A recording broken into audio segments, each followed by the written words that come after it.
Assalamualaikum warahmatullahi wabarakatuh. Pelajar-pelajar tahun 4. Kali ini kita akan sambung pembelajaran kita yang tak habis tahun lepas. Lagi sikit je, hujung tu je saya nak tambah. Okey, jadi sebelum kita mulakan pembelajaran kita, mari kita bacakan doa sebelum belajar terlebih dahulu. Bismillahirrahmanirrahim. Allahumma aftah alaina hikmataka wanshur alaina min khazaini rahmatika ya arhamar rahimin. Rabbi shrah li sadri wa yassir li amri wahlul 'uqdatam min lisani yafqahu qawli. Amin ya rabbal alamin. Okey, sebelum saya sambung, saya nak flashback sikit je sebab saya rasa semua dah lupa kot. Tapi tak adalah lupa sepenuhnya kan. Tapi tak apa, saya nak bagi flashback sikit, nak ingatkan kamu apa yang kita belajar sebelum ni.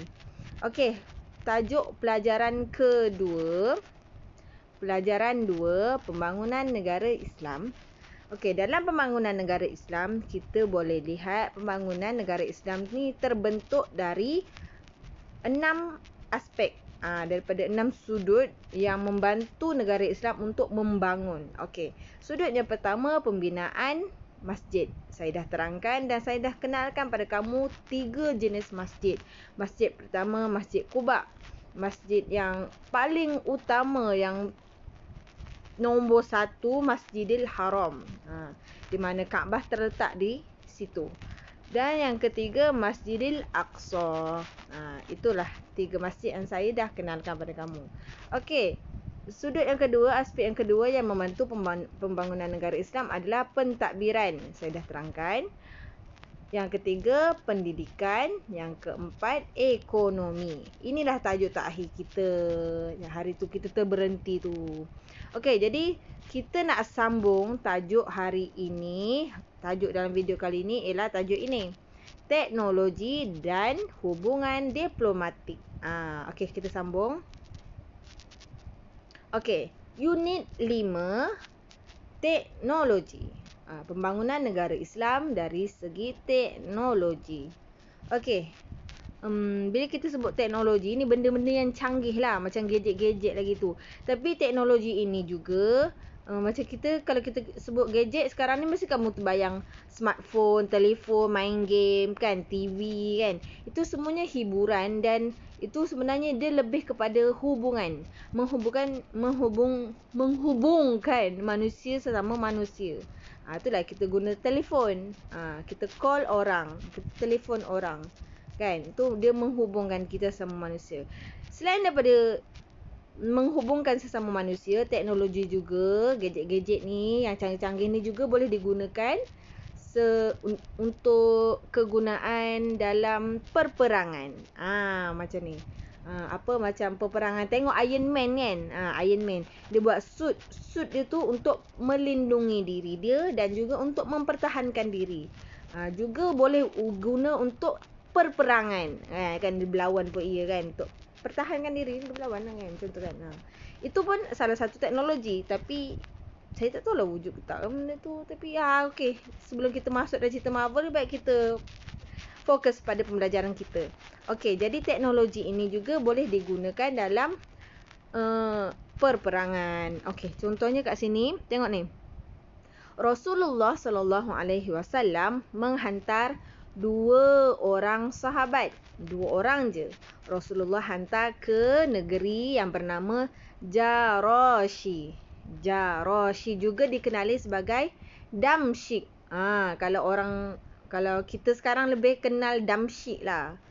Kita sebut je, Google je. Tanya je kat Google search tu Damsyik. Nanti keluar lah. Ada dekat dalam Google Map. Mana kedudukan Damsyik. Dia sebuah negara.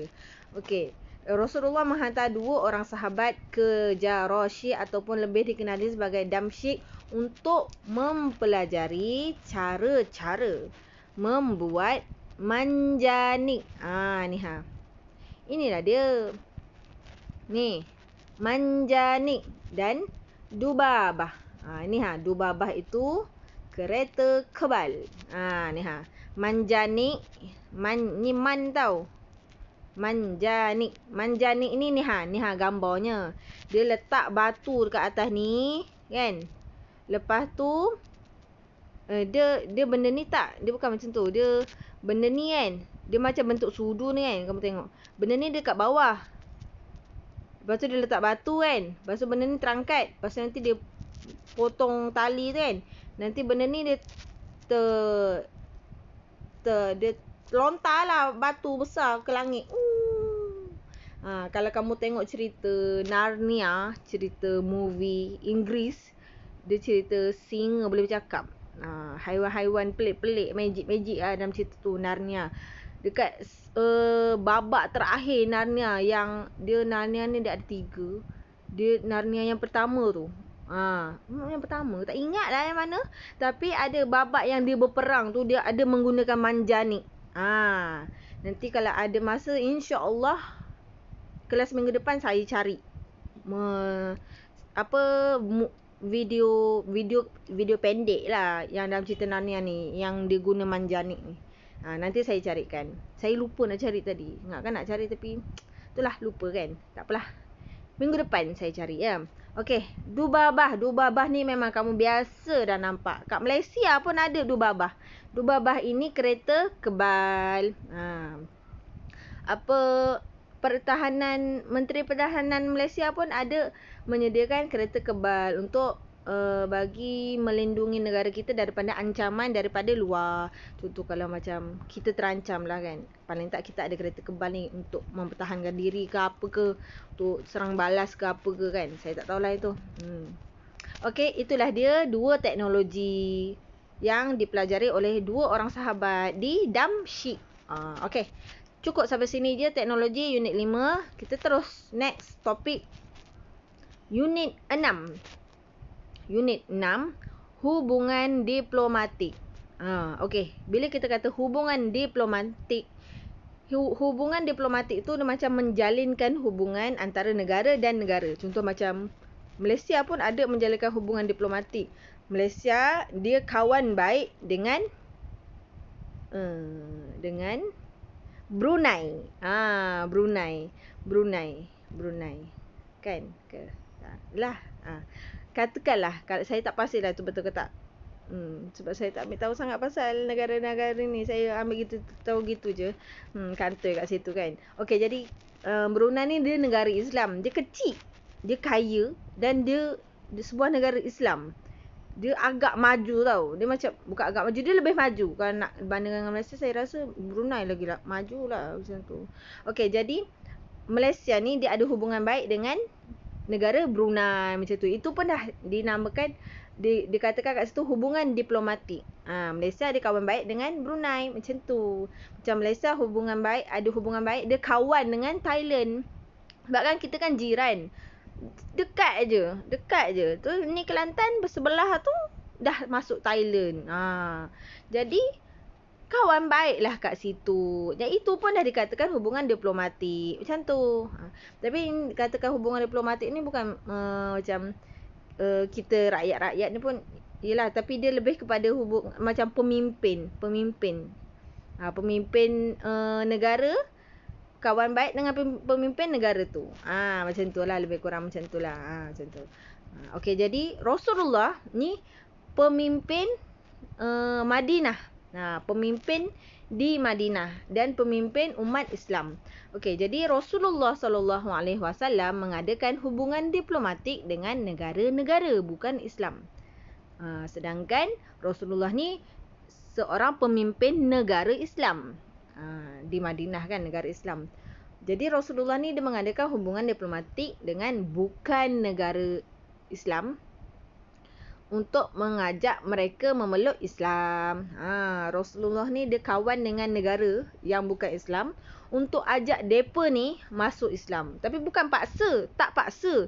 Cuma Rasulullah memperkenalkan Islam ni macam mana, bagi tahu macam mana, tunjuklah contoh Rasulullah tu. Kalau kita tengok Rasulullah tu, itulah Islam. Daripada atas kepala sampai ke kaki macam tu semua. Tu Islam. Kalau nak ikutlah, contohkanlah Rasulullah Macam tu. Jadikanlah Rasulullah tu sebagai idola. Macam tu. Okey, jadi kita teruskan topik kita. Jadi Rasulullah tu dia memperkenalkan lah Islam tu macam mana, tunjuklah Islam ni macam mana. Lepas tu dalam cara sama berdakwah lah, berdakwah. Lepas tu beritahu, lepas tu ajaklah depa nak masuk Islam. Doalah semoga depa ni dapat hidayah ke apa ke kan. Tapi kita berusahalah ajak depa masuk Islam. Tapi kalau depa tak nak, kita tak boleh paksa macam tu. Okey, kita terus. Rasulullah sallallahu alaihi wasallam menerima utusan daripada negara-negara bukan Islam. Okey. Daripada negara luar, negara yang bukan Islam, ada dia hantar utusan kepada Madinah, ke Madinah. Hantar utusan kepada Rasulullah. Macam ni, contohnya antara negara-negara Islam, negara-negara bukan Islam. Antara negara-negara bukan Islam yang menghantar utusan kepada Rasulullah, yang pertama ialah utusan dari Taif. Orang dari Taif, pemimpin dari Taif, dia hantar salah seorang daripada orang dia lah, menteri dia ke apa ke kan, pahlawan dia ke kan, hantar ke Madinah.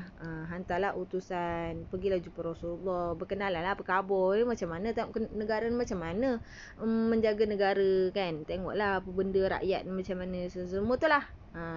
Macam nak tengok lah macam mana kan, makanan dia sedap lagi daripada makanan mereka ke, makanan kita ke kan, macam tu. Okey, kita teruskan. Selain daripada Taif, juga terdapat utusan daripada Bani Sa'ad, Bani Tamim dan raja-raja. Ni apa nak sebut ni? Humyar kot ke Hamyar ke Humyar ke Himyar, Him kot, Himyar. Lebih kurang gitulah. Daripada raja-raja ni, Himyar kot. Aduh, saya pun tak kerti nak sebut ni, apa benda lah. Okey, selain daripada 4 ni juga, ada juga didatangkan wakil daripada Bani Tiq. Bani Tiq ke tu. Dan Bani Hanifah. Ini bunyinya Hanifah, saya tahu. Yang ini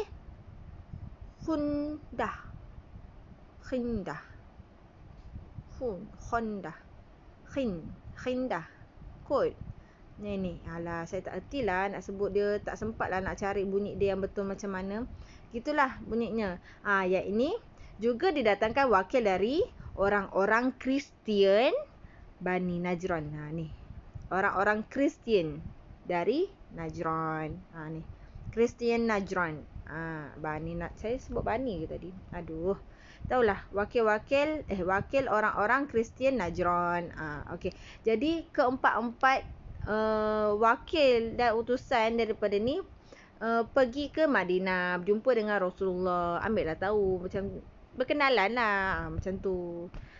Mereka ni, utusan-utusan dan wakil-wakil ni, dia datang ke Madinah. Juga ada yang dia bawa hadiah, bagi hadiah kat Rasulullah. Jadi bila utusan-utusan ni dia bagi hadiah dekat Rasulullah kan, hadiah tu Rasulullah sebagai seorang pemimpin negara kan, dia jadi ketua negara, Rasulullah dia tak ambil hadiah tu bawa ke rumah guna seorang tau. Tak.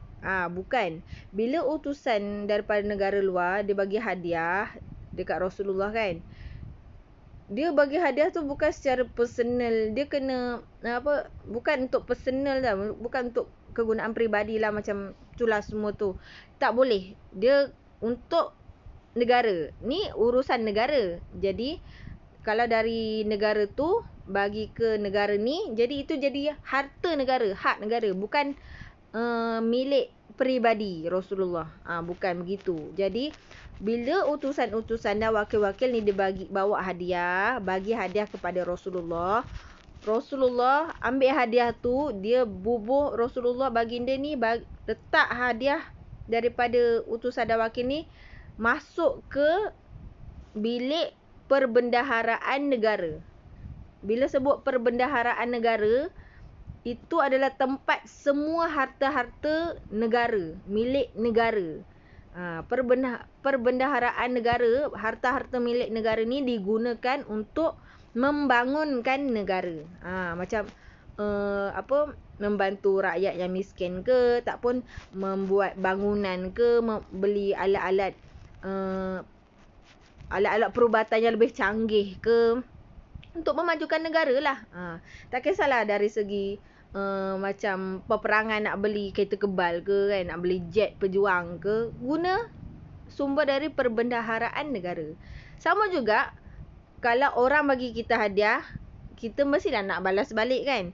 Bila utusan dari negara bukan Islam ni bagi hadiah kat Rasulullah, Rasulullah pun ada juga bagi hadiah kepada utusan dari bukan Islam ni yang bagi hadiah tu. Macam apa yang saya cakap ni? Lebih kurang macam tu lah. Harap kamu faham lah. Saya pun tak tahulah. Okey. Jadi Rasulullah pun bagi hadiah balik dekat utusan dari negara bukan Islam tu. Jadi dari mana Rasulullah dapat nak mendapatkan hadiah tu? Daripada perbendaharaan negara, harta-harta negara tu. Okey? Jadi Rasulullah ambil sikit daripada situ, bukannya bagi semua tau. Ambil sikit je. Lepas tu belilah apa-apa. Lepas tu bagilah dekat utusan dari negara bukan Islam ni. Bagilah, suruh mereka bawa balik untuk negara mereka pula. Macam gitulah. Okey, selain daripada tu, bagi-bagi hadiah ni, selain daripada tukar-tukar hadiah, bila utusan dari negara luar, tak kisahlah bukan negara Islam ke ataupun dari negara Islam sekalipun, Rasulullah akan layan tetamu. Ni dikira tetamu lah. Utusan dari negara luar datang ke negara tempat tinggal Rasulullah. Jadi dikira tetamu di negara Madinah tersebut. Okey, jadi sebagai tetamu, Rasulullah memberi layanan yang terbaik kepada tetamu Rasulullah. Jadi utusan ni tak kisahlah dari negara Islam ke, dari negara bukan Islam ke, Rasulullah akan bagi layanan yang terbaik. Antara layanan yang terbaik ialah sambut dengan baik gitu. Tak adalah tinggal kata kanting itu, sambutlah. Lepas tu bawa tetamu ni makan, bagi makanan yang elok, sehat, sedap gitu. Tempat yang selesa untuk tinggal. Di rumah yang cantik dan besar. Tak adalah sempit rumah kecil, tak adalah. Rumah yang selesa gitu. Cantik, tak adalah kotor, bersih.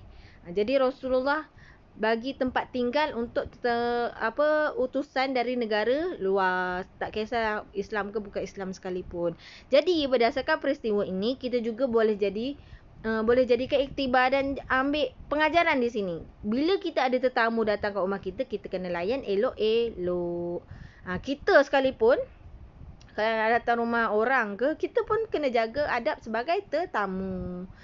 Janganlah buat perangai yang tak senonoh. Gitu. Okey, jadi kita saling hormat menghormati. Nak orang hormat kita, kita kena hormat orang juga. Okey, cukup sampai sini sahaja buat setakat ni. Ni pun dah ambil masa berapa minit saya nak tengok. 18 minit dah. Minta maaf lah terambil masa lebih. Okey, jadi cukup sampai sini sahaja kelas kita pada kali ini. InsyaAllah saya akan sambung. Ada lagi ni sebenarnya sambungannya. Ini utusan dari negara bukan Islam datang ke Madinah. Pada InsyaAllah minggu depan saya akan sambung ke yang sebelah ni. Rasulullah hantar utusan. Ini Rasulullah terima utusan.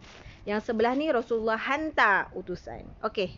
Jadi ni saya bagi intro sikit je. InsyaAllah kita akan sambung minggu depan dalam video yang akan datang. Tak pun Google Meet ke, saya tak tahu. Kita tengoklah minggu depan macam mana. Okey?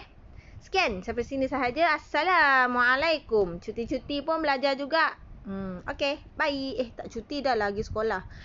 Belajar elok-elok kat sekolah tu. Okey. Bye. Assalamualaikum.